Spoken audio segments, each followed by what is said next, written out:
मैं हूं मोहम्मद उज़ैर और दी जाती है, उनको मेंटली प्रेशर किया जाता है, उनको मेंटली टॉर्चर किया जाता है। Israel has killed 64,000 Palestinians in Gaza since October 23।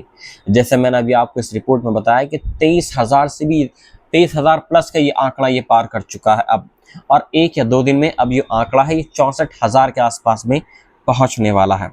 ICC की तरफ से भी गिरफ्तारी वारंट जारी हो चुके हैं।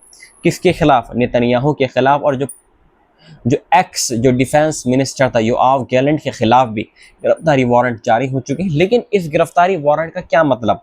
जो इंटरनेशनल कोर्ट है गिरफ्तारी वारंट जारी कर दिए, लेकिन अभी तक ना ही किसी यूरोपियन कंट्री ने इस चीज़ की हिम्मत दिखाई और ना ही किसी जो अरब कंट्री है उसने हिमाकत इस चीज़ की दिखाई कि वो ट्रंप के गिरवान पकड़ कर उसको जेल में डाल दें।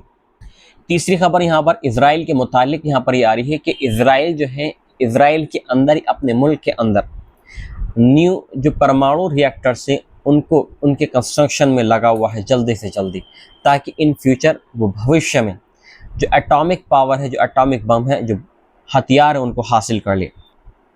सैटेलाइट इमेजेस के ज़रिए इस चीज़ का पता लगाया गया है कि जो दिमोना जो न्यूक्लियर रिसर्च सेंटर है इसराइल का, वहाँ पर बहुत बड़े स्केल पर, बहुत बड़े पैमाने पर न्यूक्लियर इन्वेस्टमेंट पर काम हो रहा है। Experts say it could be either a new heavy water reactor for plutonium production or a facility to assemble nuclear arms। जो एक्सपर्ट्स उन्होंने दावा किया है कि मतलब वहां पर दो तरह के हथियार बनाए जा रहे हैं।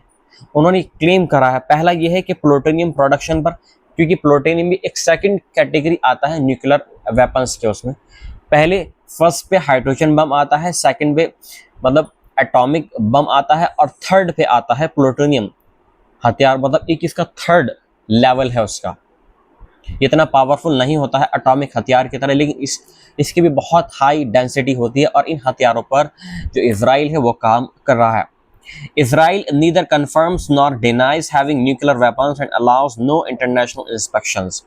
और अभी तक इसराइल ने ना ही उसने एक्सेप्ट करा है और ना ही उसको डिनाई करा है कि इसराइल के पास में परमाणु हथियार हैं, और ना ही उसने जो IAEA उसको इंस्पेक्शन के लिए परमिशन दी है इसराइल के अंदर आने के लिए, ताकि वहाँ पर इंस्पेक्शन कर सके और पता लगा सके कि इसराइल के पास में एटॉमिक हथियार है भी या नहीं।